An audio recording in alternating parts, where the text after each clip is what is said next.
Reiniciamos la transmisión de nuestro programa Visión Global Más Plus, segmento número 4, programa número 213. Reestrenamos la etiqueta de la semana Venezuela está de moda. Nuestro número de contacto para que se comunique con nosotros es el 412-065-1749. Este segmento número 4 nosotros tenemos sección Visión Geopolítica. Visión Geopolítica.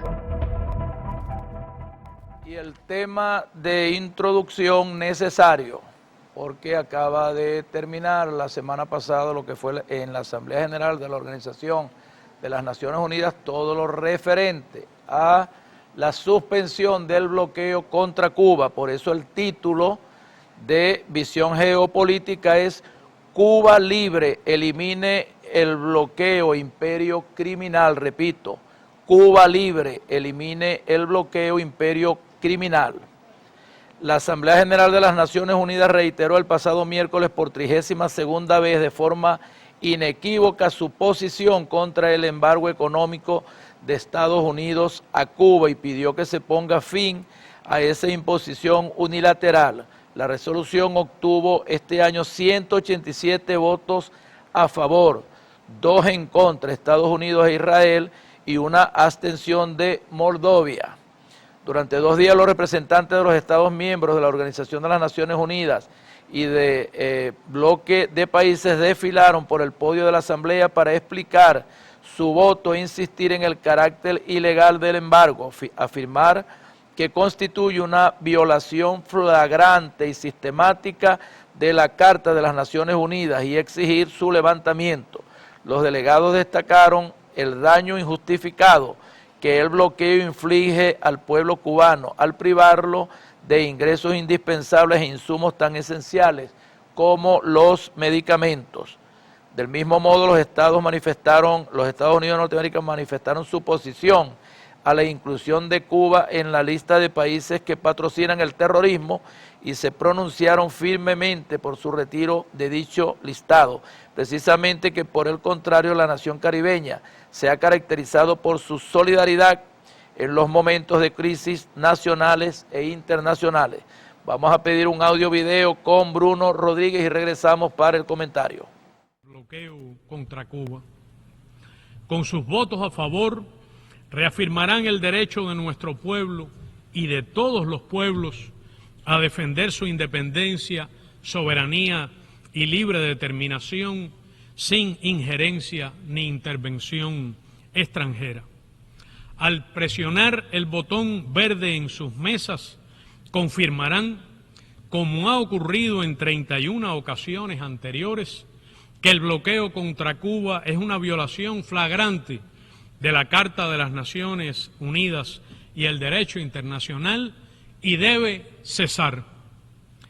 El apoyo a la resolución lanzará un mensaje firme y un respetuoso y claro llamado al actual presidente de los Estados Unidos y al próximo para que utilicen sus prerrogativas ejecutivas y reparen la grave injusticia que se comete contra nuestro pueblo. Lo que reclama la resolución no es de ninguna manera una concesión a Cuba. No se pide un acto generoso ni un trato preferencial. Es simplemente que cese el abuso y la injusticia. Cuba tiene derecho a vivir sin bloqueo.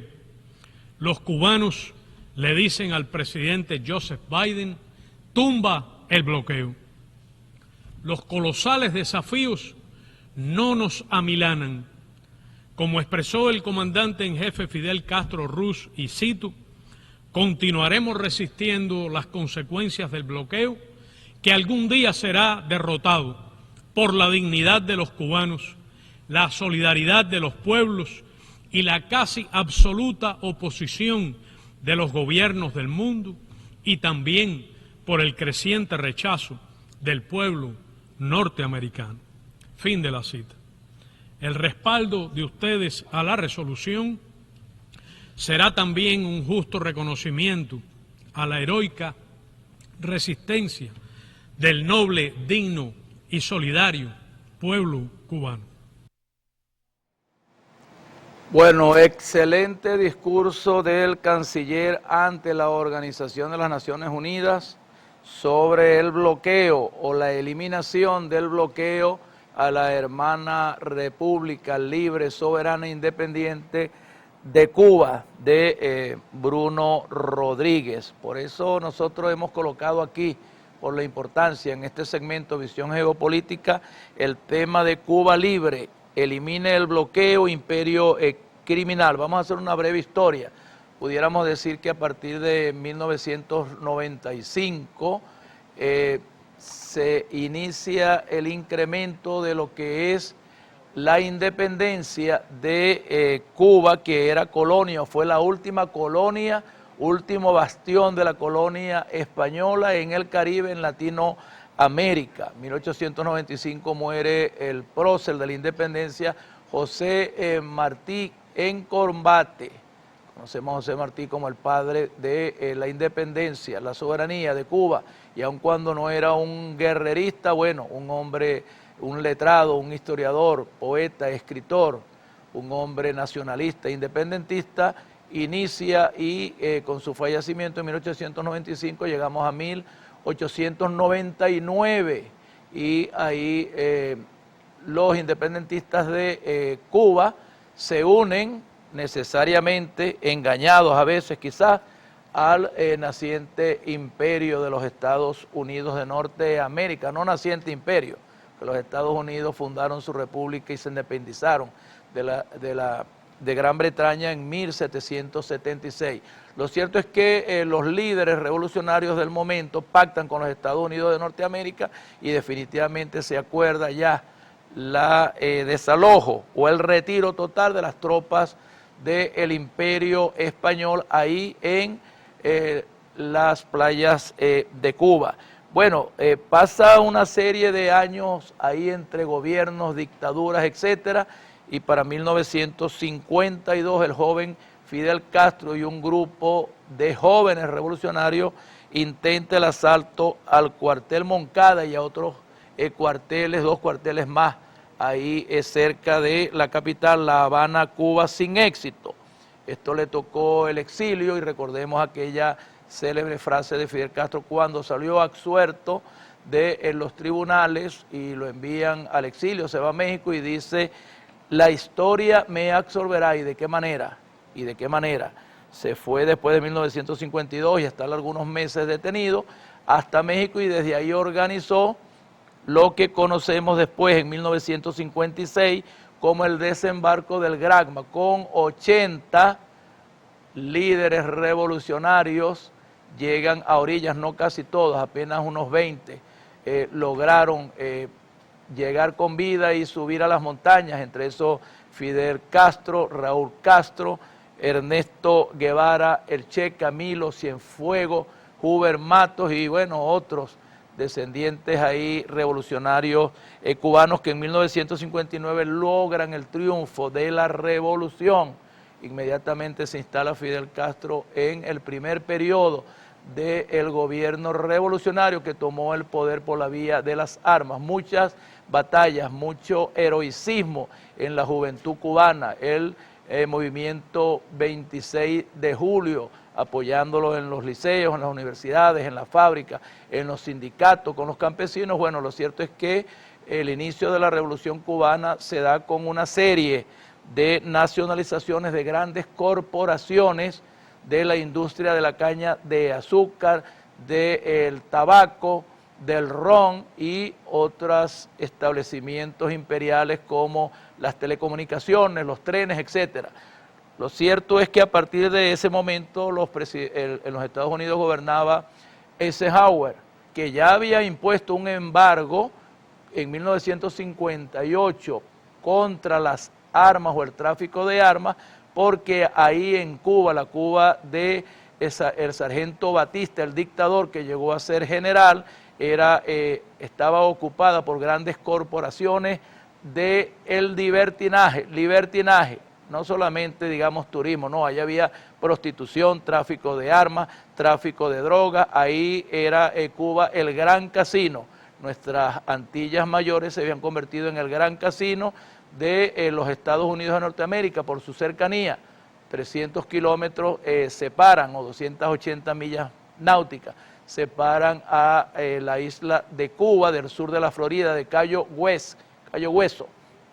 Y entonces los Estados Unidos le era fácil, y las mafias italianas de la Cosa Nostra de los Estados Unidos de Norteamérica invirtieron mucho dinero ahí con complacencia y licencias del gobierno de Fulgencio Batista, grandes casinos, grandes corporaciones, grandes hoteles. También hubo inversión, por supuesto, de lo que eran algunos países de Europa como España, más que todo, pero los Estados Unidos tenían ahí el dominio del 70% de la actividad económica, financiera, comercial en la isla de Cuba, por supuesto, patrocinada y alcahueteada por el gobierno de la dictadura de Fulgencio Batista. Bueno, llegó el comandante Fidel Castro y mandó a parar. Inmediatamente nacionalizó todas esas empresas anglosajonas y todas esas empresas azucareras de los Estados Unidos de Norteamérica. No le quedó sino al premier de los Estados Unidos de Norteamérica, Eisenhower, embargar todas las exportaciones de azúcar y todas las exportaciones que hacía Cuba a los Estados Unidos de Norteamérica, y solamente limitó algunos equipos médicos y algunas medicinas. Por supuesto, este embargo se endureció a partir de la presidencia de J.F. Kennedy. Él endureció de tal manera que, bueno, apenas algunas medicinas, y solamente permitió el flujo de bienes y servicios que no tuvieran más de un 10% de componentes norteamericanos. Recordamos esos años, 1961, 62 y 63, como la gran crisis del Caribe y casi el inicio de la Tercera Guerra Mundial, pues Cuba se alió con la Unión de Repúblicas Socialistas, con el premier de Rusia, Nikita Khrushchev, Fidel Castro, acordaron ahí una base misilística que apuntaba, por supuesto, a los Estados Unidos de Norteamérica, que lo tenía ahí a Patemingo, a 280 millas náuticas. Esto provocó, por supuesto, que los Estados Unidos de Norteamérica bloquearan todo el mar Caribe para impedir que los barcos que venían de la Unión Soviética cargadas de municiones, armas, equipos misilísticos, no pudieran llevar y no pudiera concretarse lo que era la instalación de esa base misilística, porque se amenazaba la seguridad de los Estados Unidos de Norteamérica. Y bueno, esa crisis del Caribe terminó cuando los Estados Unidos de Norteamérica, Kennedy y Khrushchev de la Unión Soviética acordaron no continuar con la instalación de la base misilística ahí en Cuba, siempre y cuando los norteamericanos también desinstalaran o desincorporaran la base misilística que tenían allá en Turquía, que apuntaba, por supuesto, a los países miembros de la Unión de la República Socialista Soviética. Ahí llegó el fin de lo que fue esa gran crisis del Caribe en 1961, 62, 63, que termina definitivamente con el asesinato del presidente J.F. Kennedy. Pero todo continúa para 1992 y 1996. Se dan dos hechos muy importantes a través de los gobiernos de Bill Clinton, y es que se impone en 1992 la The Cuban Democratic Act of 1992. Bueno, la democracia en Cuba, acta 1992, y en 1996 la Cuban Liberty and Democracia Solidaridad, acta de 1996, que le da el basamento a la ley Helms-Burton. Ya no era solamente los bienes y servicios que se producían en los Estados Unidos de Norteamérica los que no podían enviarse, exportarse a Cuba, ni eran las materias primas como el azúcar, el café, el tabaco, el ron y todo lo que la industria cubana pudiera exportar para los Estados Unidos o Europa, sino que se le prohibía a todas las corporaciones de cualquier país del mundo que tuviera componente norteamericano enviar exportaciones o recibir importaciones. Imagínense ustedes, si un vehículo que era fabricado en la China, o no digamos la China, en Francia, en España, tenía un componente de un 10% americano, inmediatamente no podía exportarse ese vehículo. Bueno, lo cierto es que la ley Hart-Burton le hizo mucho daño, pero le hizo mucho daño a la población de Cuba, que sigue resistiendo. La majestuosidad de La Habana, la majestuosidad de su infraestructura todavía heredada en parte del coloniaje, de la dictadura, y poco que ha podido construir la revolución cubana, porque imagínense, más de 60 años de embargo. Bueno, ahí vemos grandes hoteles, algunas urbanizaciones, algunos escenarios culturales, bueno, descoloridos, porque necesita el pueblo de Cuba alimentos, medicina, equipos médicos, más importante que maquillar y rejuvenecer toda su infraestructura civil. Duro le ha tocado a Cuba, por supuesto, estos últimos 60 años. Bill Clinton le hizo mucho daño, el señor Bill Clinton, que sabemos se cogió $4.000 millones con una fundación para la recuperación y la restauración de Haití, sus infraestructuras después del terremoto del 2010. Bueno, también aplica la ley Hart-Burton, y definitivamente una vez que culmina también la Guerra Fría en 1989, en 1990, con la caída del muro de Berlín y la disolución de toda la URSS, de la Unión de Repúblicas Socialistas, entonces también queda Cuba prácticamente sola, y digo prácticamente sola porque ya en 1960-61 también había decidido Fidel Castro, jefe revolucionario del gobierno, romper relaciones con la Organización de Estados Americanos, porque ésta lo obligaba de una u otra manera con sus artimañas que dejara el poder, y con el invento de una verdadera democracia. En Cuba hay democracia, en Cuba hay una democracia más clara, más protagónica y más participativa que la que se está celebrando ya desde la semana pasada, con votación anticipada en los Estados Unidos de Norteamérica. Ahí cada calle, cada comunidad, cada sector, cada provincia elige los diputados, y los diputados van a la Asamblea Nacional, y en representación de cada región, de cada provincia, eligen a su presidente cada cuantos años le toca. Creo que son cada 5 años, 6 años, los que le toquen. Respetemos la Constitución de la República Libre e Independiente Revolucionaria, heredada de Martí, los grandes próceres, de Fidel Castro, de Raúl Castro, del Che Guevara, de Camilo Cienfuegos, de Huber Mato, aunque Huber Mato después entró a la contrarrevolución, y cuántas cosas, cuántos intentos de magnicidio a Fidel Castro para acabar con la revolución cubana, y no han podido. Debemos de recordar los acontecimientos de Playa Girón, que fue una invasión de mercenarios cubanos entrenados allá en los Estados Unidos de Norteamérica, en la Florida, que quisieron invadir ahí a Cuba en la primera década, y bueno, y fueron repelidos, y fue una de las mayores victorias del gobierno y el ejército revolucionario patriota de Cuba. Ahí Fidel Castro al frente de esa batalla, la batalla, por supuesto, de Bahía de Cochino. Bueno, cualquier cantidad de atentados, cualquier cantidad de hechos terroristas soportó o ha soportado la hermana República de Cuba, su presidente Fidel Castro, los miembros de la Asamblea Nacional, solamente por querer ser libres e independientes.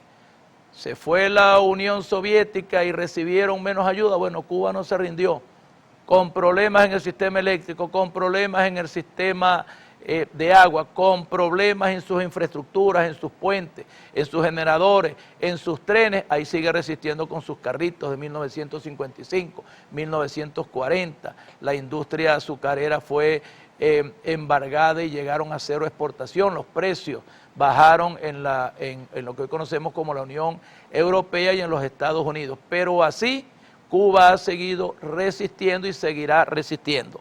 Cuando llegó Barack Obama al poder, se flexibilizaron un poco las sanciones en cuanto a la permisología de algunos viajes, se abrieron las embajadas de Cuba en los Estados Unidos de Norteamérica y de los Estados Unidos de Norteamérica en Cuba hubo flexibilización en cuanto a que los norteamericanos pudieran viajar a Cuba y los cubanos pudieran, residenciados en los Estados Unidos, pudieran viajar a Cuba y así sucesivamente o recíprocamente. Acordamos también el caso del Mariel, donde Fidel Castro, bueno, abrió toda la apertura, le pedían libertad para sus ciudadanos, bueno, váyanse pues, y se fueron 100.000 cubanos allá navegando, nadando, flotando y fueron recibidos allá en Cuba, en las orillas de Florida, porque es que los Estados Unidos de Norteamérica tienen una política exterior con respecto a la inmigración de cubanos que los incita a cometer el delito al suicidio, a la tragedia,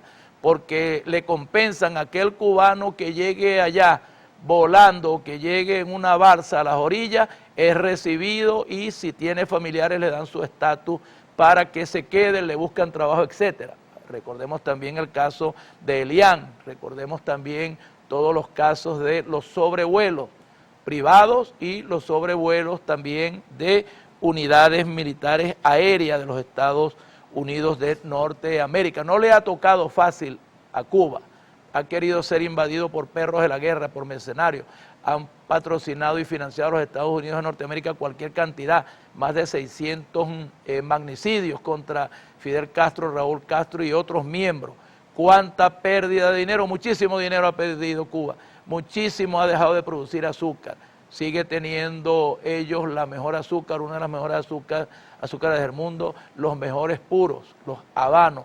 También algunos rones perdieron sus marcas porque el capitalismo, el imperialismo marxista, marcas como un famoso reconocido ron de Cuba, fue registrado en República Dominicana y entonces se le prohíbe a los cubanos, entre otras cosas. Son detalles que se conozcan. Lo cierto es que toda la flexibilización y todo lo que logró Barack Obama al llegar Donald Trump en 2018, acabó y dijo definitivamente cero apertura, cero embajadas, cero flexibilización con la República de Cuba porque considera a su gobierno un gobierno terrorista. Terroristas son ellos que tienen ahí en el territorio cubano todo lo que es Guantánamo, es territorio de Cuba, es territorio ocupado ilegalmente por los Estados Unidos de Norteamérica. Se llegó a tomar el poder a la revolución, más de 60 años de revolución, más de 60 años de embargo, pero los norteamericanos no quieren entregarle a los cubanos lo que es todo el territorio de Guantánamo. ¿Y qué tienen ellos en Guantánamo? Bases militares, misilísticos, armas nucleares y aparte las cárceles, como tienen cárceles en todo el mundo, y ahí van presidentes, cancilleres, revolucionarios, cualquiera que piense diferente a los intereses de los Estados Unidos de Norteamérica, que no son los intereses de la guerra, del capital, vienen y los confinan ahí en cárceles, ahí en Guantánamo, donde no tienen derecho a que sean ni visitados, ni a llamadas, ni absolutamente a nada. Y no solamente a miembros de algunas fuerzas independentistas o algunos ejércitos de los países árabes sobre todo, sino que hay casos también de gente del ejército, de las fuerzas militares policiales de los mismos Estados Unidos de Norteamérica que si fallan o faltan X o Z, los envían también ahí a Guantánamo, donde definitivamente pasan penas, violación de derechos humanos, pero eso no solamente es en Guantánamo. Lo cierto es que Guantánamo es un territorio de la isla de las Antillas Mayores, como es Cuba. Cuba libre elimina el bloqueo, imperio criminal. Hoy día sobre Joe Biden, bueno, Joe Biden en verdad, con todo el respeto que se merece, yo creo que ya no se acuerda dónde queda Cuba, ni cuál es el gobierno de Cuba, ni qué sistema implora en Cuba. Lo que sí prevalece en Cuba es la revolución cubana, un pueblo que se resiste, y mientras ellos lo acusan de actos terroristas y ellos mantienen la base de Guantánamo, ¿qué hacen los cubanos? Envían ejércitos, pero de médicos, de enfermeros, de fisioterapia, envían ejércitos de deportistas como tenemos aquí en Venezuela las grandes misiones cubanos, Barrio Nuevo, los cubanos en los CDI, los cubanos en los hospitales, etcétera. Y también, por supuesto, llevó allá a apoyar en el Congo a Lumumba en la guerra por la independencia de allá de África, el Che Guevara, y ha exportado Cuba, por supuesto, grandes atletas, dignos atletas de Cuba. Cuba es una potencia deportiva, es una potencia en medicina reconocida internacionalmente. En medio del bloqueo, en medio de las sanciones, Cuba sigue produciendo medicinas para su pueblo y medicinas para la exportación.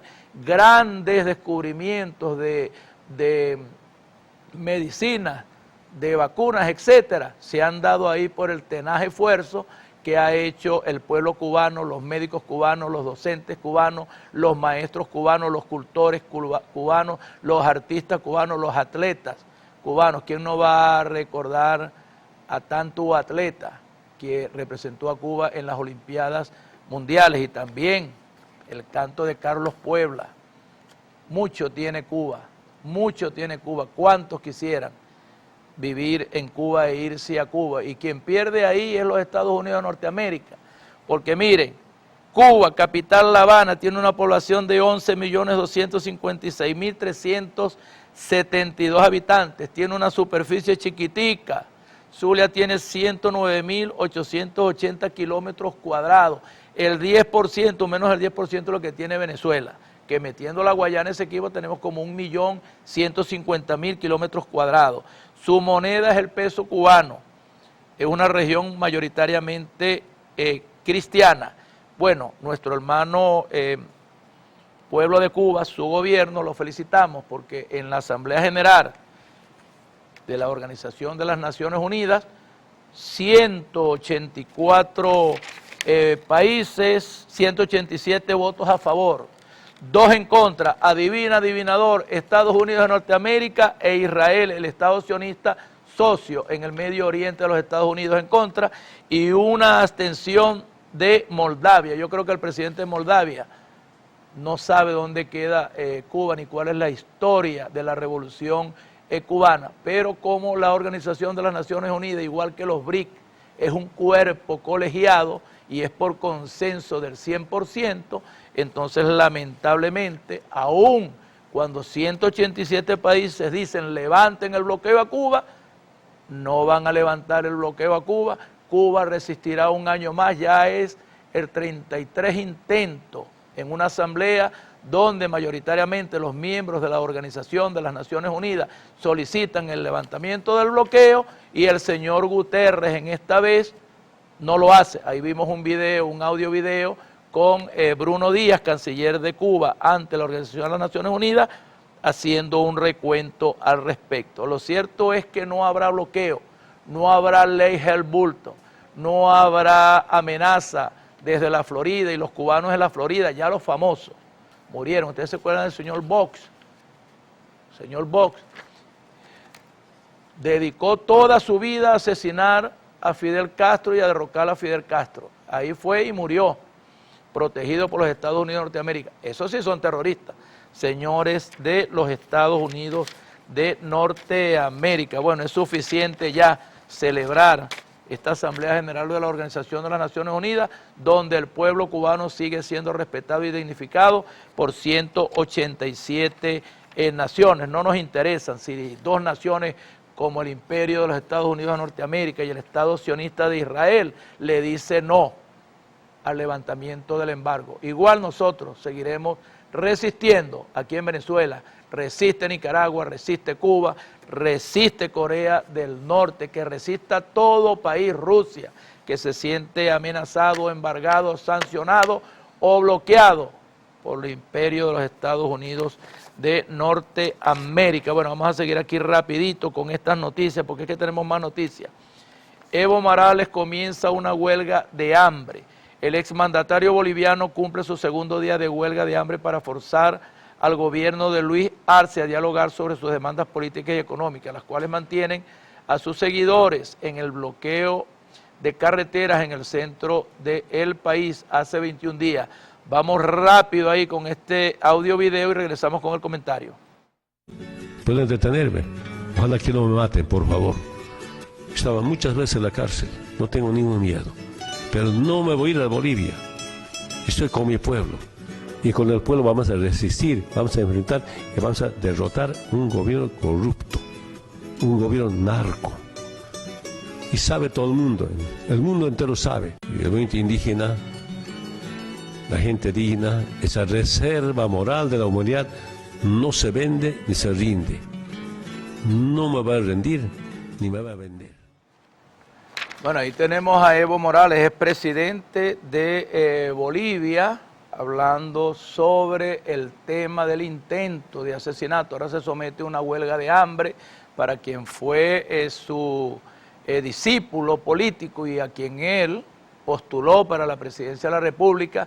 Recordemos cuando le dieron el golpe de Estado a Evo Morales después de ganar la elección, sin terminar ese periodo que le correspondía. Bueno, se fue por ahí con el señor Luis Arce en un avión y lo ruletearon por toda Sudamérica como 8 horas. Casi se acaba el combustible, creo que tuvieron que bajar, echar combustible y su destino final fue en México. Allá en México lo recibió Andrés López Obrador y por supuesto le concedió un asilo. Bueno, ya pasó el tiempo, ellos volvieron aquí, o volvieron a ganar las elecciones. A Luis Arce no sé qué le pasa con Evo, pero ya eso se repite, eso pasó allá en Ecuador con Correa y también su cuñado, ¿se acuerdan? Lo promociona Correa y el cuñado termina traicionando, vendiéndose a los Estados Unidos de Norteamérica. Por eso hay que tener mucho cuidado con quién se casa uno políticamente en un negocio.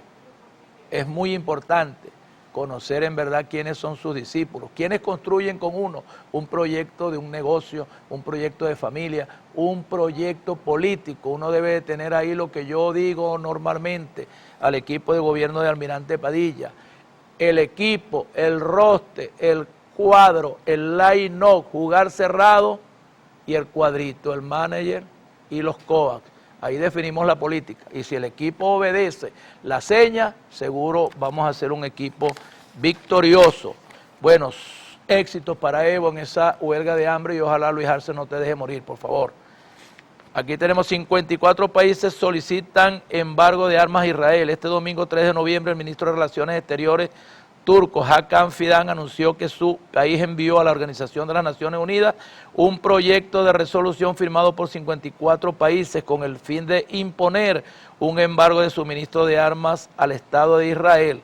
La misiva además insta a tomar en cuenta la opinión consultiva emitida por la Corte Internacional de Justicia el 19 de julio del presente año, que declara a Israel responsable de apartheid durante la ocupación de territorios palestinos y que fuera recogido en una resolución de la Asamblea General de la Organización de las Naciones Unidas el 18 de septiembre tras el voto favorable de 124 países. Bueno, señores, si no se levanta el embargo a Cuba con 187 votos a favor, ¿ustedes creen que van a levantar o van a suspender o van a eliminar el suministro de armas de los Estados Unidos de Norteamérica, de la Unión Europea, de la OTAN y de todos los aliados del Estado sionista terrorista de Israel, con 124 países que voten a favor de ese embargo de armas?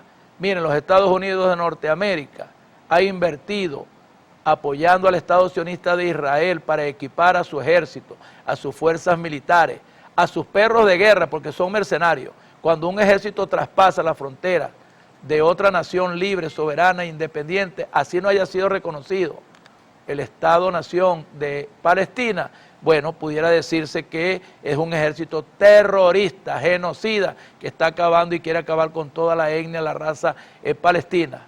Miles de muertos, miles y millares de heridos, pero ni los Estados Unidos de Norteamérica, ni la Organización de las Naciones Unidas, ni el señor Benjamín Netanyahu, quien debe ser acusado por la Corte Penal Internacional, y el Estado sionista de Israel debe ser acusado, sentenciado por la Corte Internacional de Justicia. Y señor Guterres, si no puede con la Secretaría General de la ONU, renuncie, váyase, detenga la guerra, detenga el holocausto, detenga el genocidio del imperio sionista israelí contra el hermano pueblo de Palestina. Por eso aquí estamos abogando en el Foro Mundial Parlamentario contra el sionismo, el fascismo, el neofascismo y cualquier práctica que viole los derechos o el derecho internacional que tienen los países libres y soberanos a subsistir en convivencia, cualquiera sea su religión, el color de su gente, su desarrollo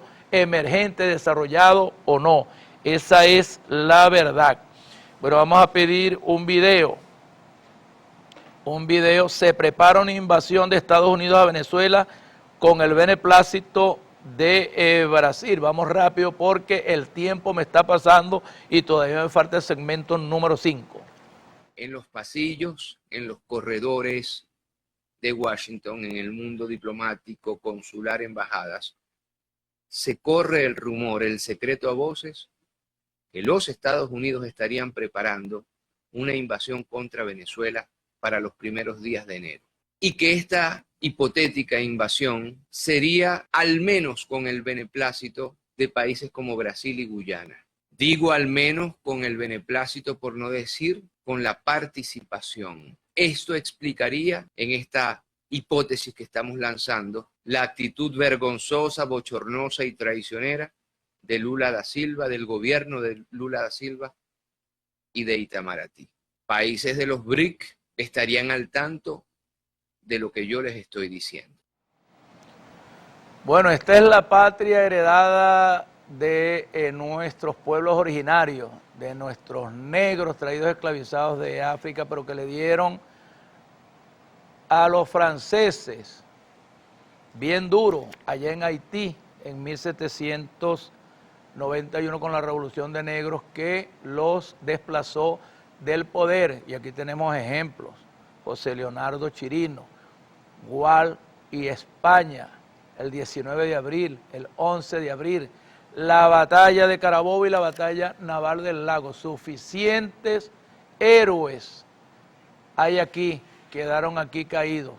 Y nosotros hoy día tenemos de esos héroes la sangre libertaria para que nuestra Fuerza Armada Nacional Bolivariana, sus 5 componentes, nuestro ejército, nuestra armada, nuestra aviación militar, nuestra Guardia Nacional, nuestra milicia y nuestro pueblo defendamos toda la integridad territorial. Vengan por Colombia, vengan por Brasil, vengan por ahí por el Golfo de Venezuela, ya los esperamos en Padilla con la sangre rebelde de Nigales, por donde vengan, métanse por la Guyana inglesa, ya los esperamos por supuesto. Fuerza Armada Nacional Bolivariana, claro que sí, Policía Nacional o Policías Nacional, todas las policías, organismos de inteligencia y contrainteligencia y el bravo pueblo de Venezuela los esperará en cualquier instancia. Bien lo dijo Bolívar en 1826 cuando hablaba sobre lo que es la doctrina Monroe. Los Estados Unidos de Norteamérica creen que en nombre de la libertad podrán plagar de miseria a América Latina, algo así. De todas maneras, nosotros aquí confiamos en nuestra Fuerza Armada Nacional Bolivariana. Bueno, no pasarán los gringos, no pasarán por Brasil, no pasarán por Colombia, no pasarán por Guayana y no pasarán por el Golfo de Venezuela, a las costas de Venezuela. Vamos de inmediato a pedir un video para trabajar el tema central de visión geopolítica, que es Estados Unidos elige presidente, un video audio de esas elecciones y regresamos con un comentario.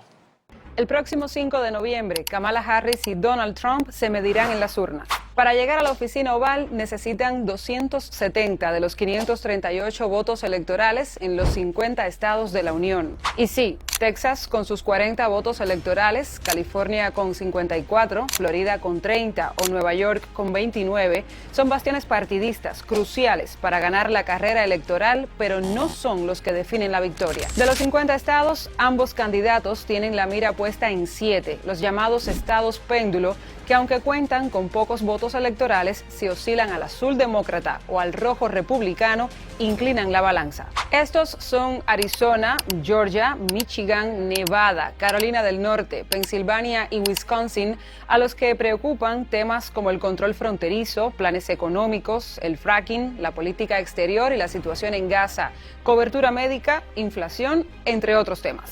Quedan solo días para que se desarrollen estos comicios y aún el mapa electoral no se define, mientras Harris y Trump tratan de conquistar los 7 estados indecisos en los que verdaderamente se juegan la presidencia. Bueno, me alegro mucho por la población de los Estados Unidos de Norteamérica que desde la semana pasada están eligiendo de manera indirecta ya a su nuevo presidente para el periodo 2025-2029. 2 candidatos, Donald Trump, quien fue derrotado en las elecciones pasadas por Joe Biden, y la señora Kamala Harris, quien es también vicepresidenta de los Estados Unidos de Norteamérica. La historia de los Estados Unidos de Norteamérica, fundada o liberada o independizada de su madre patria, Gran Bretaña, en 1776. Ellos nacen con una constitución y nacen también con la doctrina del destino manifiesto, es decir, ellos le dijeron al mundo desde el nacimiento de su república que ellos tenían la capacidad, por mandato de Dios, de poder expandir su imperio a cualquier lado, este, oeste, por mar, por aire, por tierra, por donde fuera, para mantener la seguridad y la subsistencia de su población.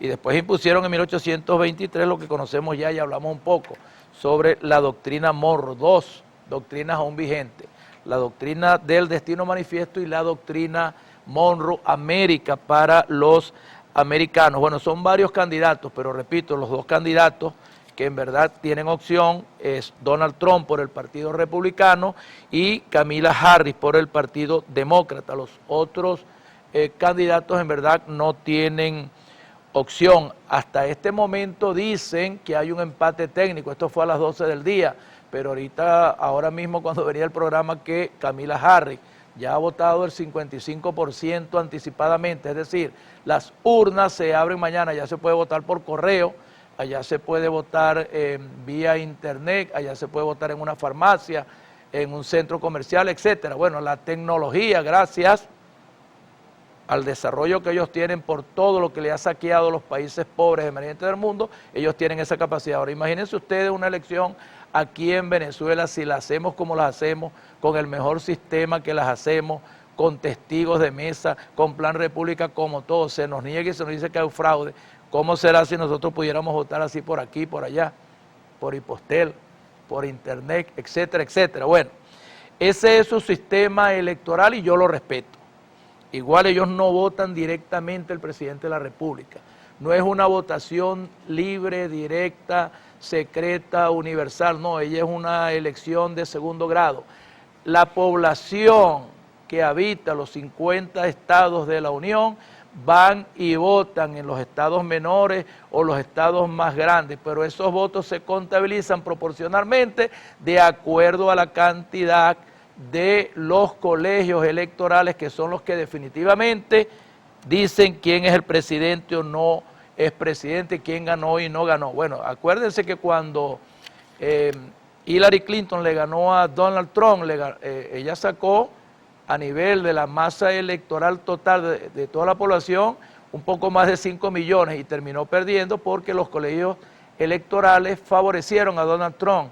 Y es así porque allá la elección no es de primer grado, es una elección de segundo grado. Eso es bueno, que lo conozcamos, no hay tiempo aquí para explicar. Lo cierto es que se necesitan, hay 538 colegios electorales en todo el país y solamente gana aquel que por lo menos tenga 270 colegios electorales. Lo importante aquí no es el tema de la elección o no como tal.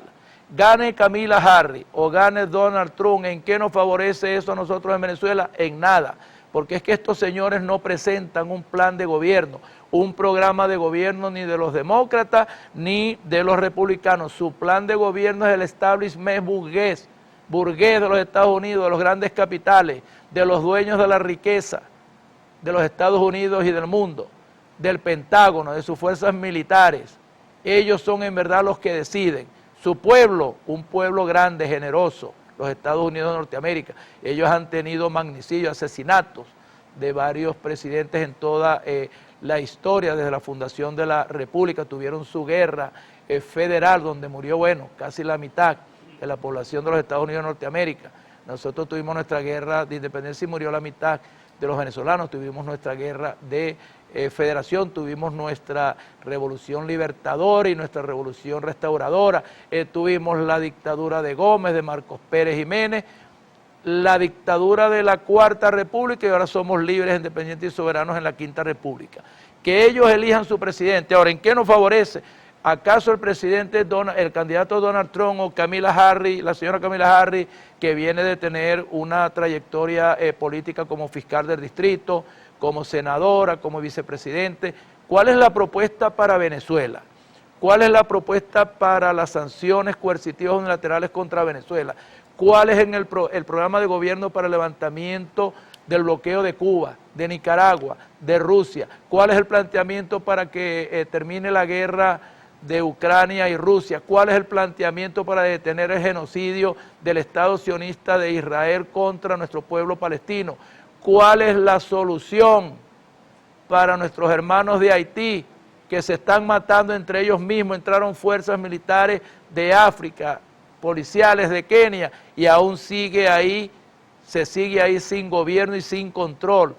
Todo Haití, el 90% de la capital, Port-au-Prince, está controlada por bandas delincuenciales. Señora Harris, señor Trump, ¿en qué parte de su programa de gobierno ustedes dicen que no van a invadir países, que no van a bloquear países, que no van a sancionar repúblicas libres y independientes? ¿Eso va a suceder? Nunca, no va a suceder. Ustedes siempre van a seguir saqueando, van a seguir invadiendo, ustedes siempre van a seguir fortaleciendo la Organización del Atlántico, la OTAN, la Organización del Tratado del Atlántico Norte, sus socios, la Unión Europea, sus socios en los 5 continentes del mundo. Ustedes van a seguir desarrollando su carrera armamentista para acabar con pueblos líderes y dominar y volver al neocolonialismo en los 5 continentes. Entonces ni Kamala Harris, ni Donald Trump, cualquiera de los dos que ganen, para nosotros los venezolanos es igual. A nosotros nos interesa el Nicolás Maduro Moro, la revolución bolivariana, y que sigamos nosotros adelante. Una gran nación, los Estados Unidos. Miren aquí, capital Washington, una población de 335.135 millones de habitantes. 335 millones de habitantes será. Superficie 9.831.510 kilómetros cuadrados, 10 veces Venezuela. Moneda el dólar, religión mayoritariamente cristiano. Pertenecen al grupo de los 20, al grupo de los 7, al grupo de los 8, al Fondo Monetario Internacional, al Tratado de Libre Comercio de América del Norte, a la OTAN, a la OEA, a la OCDE, a la ONU y a la OCSE. ¿Y de qué nos beneficia eso a nosotros? En nada. Nosotros nos pertenecemos a nosotros mismos y nos pertenecemos, por supuesto, a la revolución bolivariana, y que siga Nicolás Maduro Moro solicitando la eliminación total del bloqueo, de las sanciones y de las medidas coercitivas unilaterales. Y bueno, vámonos ya al segmento número 5, pero primero vamos a saludar aquí a los panas que nos están llamando, o nos están escribiendo, perdón. Andrés Andrade, alcalde de Sobalbarro, su liderazgo brilla en Isla de Toas, gracias. José Morillo, gran trabajo, alcalde de Sobalbarro, la planta potabilizadora es un gran avance, gracias. María López, excelente iniciativa, alcalde, Isla de Toas te lo agradece, gracias.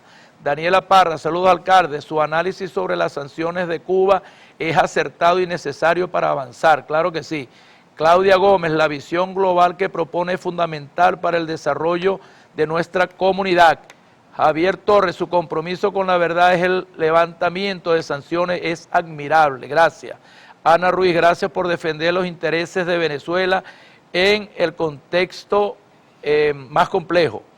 Carlos López, el análisis sobre las elecciones en Estados Unidos refleja una gran comprensión política, gracias. Pedro Jiménez, Valoro su postura firme sobre la independencia y soberanía internacional. Claro que sí. Todos los pueblos del mundo cuenten conmigo. Geraldine Rincón, saludos alcalde, gracias por devolvernos la paz, la seguridad y hacer los sueños de los padillenses una realidad. Laura Castillo, el enfoque es la paz mundial que promueve, es digno de reconocerlo, alcalde, gracias. Isabel Salazar, el análisis sobre Cuba muestra una visión clara y comprometida. Fernando Castro, aprecio se esfuerce por mantener informada a la ciudadanía con el mejor programa regional sobre temas cruciales. Gracias. Gabriela Mendoza, su apoyo a la revolución bolivariana es un ejemplo para todos nosotros. Ricardo Silva, la defensa de nuestros derechos en el ámbito internacional es fundamental. Claro que sí. Andrés Vega, gracias por ser una voz fuerte en defensa de nuestra soberanía, claro que sí. Hugo Sánchez, valoro su enfoque en la cooperación internacional para el progreso. Y bueno, aquí vamos a saludar al amigo Michael González porque él está bravo y me escribe, porque dice que envía y envía mensajes. Bueno, yo te lo voy a leer aquí en el celular para que no me reclames a mí. Dice Michael González, saludos alcalde, en sintonía desde el municipio que te ama por tu gran trabajo y esa gestión perfecta que llevas a cabo junto a tu equipo de gobierno. Ahí tienes, Michael, pues.